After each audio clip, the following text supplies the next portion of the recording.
नौशरो फिरोज़ मां अव्हां खे ख़बर ॾींदा हलूं त नेशनल प्रेस क्लब आॾो GDA तरफ़ां कराची में कारकुननि ते थियल तशदुद ख़िलाफ़ ऐलानियल कारे ॾींहं जे सिलसिले में मुख़्तलिफ़ जमायतुनि GDA, मुस्लिम लीग, फंक्शनल जमायत उलमा इस्लाम, तहरीक इंसाफ़, SUP ऐं ॿियनि पार्टियुनि जे अॻुवाननि फ़क़ीरो ग़ुलाम जान ॾैरी, राणा मुज़फ़र इक़बाल राजपूत, मौलाना अब्दुर्रहमान डंगराज, अकरम पीरज़ादो, अली अहमद जलबानी, इरशाद सांझ, अकरम पीरज़ादा, जुनेद विस्तरो, ख़ादिम सियाल, अकबर राजपर ऐं ॿियनि जी अॻुवानीअ में बाहुनि ते कारियूं पटियूं ॿधी जाली इलेक्शन ख़िलाफ़ पुरअमन एहतजाजी मुज़ाहिरो कयो वियो।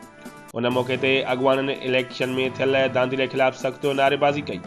अॻुवाननि ख़िताब कंदे चयो त कराचीअ में पुरअमन कारकुननि समेत औरतुनि ते तशदुद ऐं तज़लील कई वई आहे, जेका सरासर नाइंसाफ़ी आहे। उन्हनि चयो त इलेक्शन 2024 में रिकॉर्ड धांधली थी आहे। असांजे हमदर्दनि समेत अॻुवाननि ग़ुलाम मुर्तज़ा जतोई ते कूड़ा केस दाख़िल कया विया आहिनि। कारकुननि खे हिरासान करण लाइ संदनि घर ते चढ़ाई कई पई वञे, जेका इंसानी हक़नि जी भञकड़ी आहे।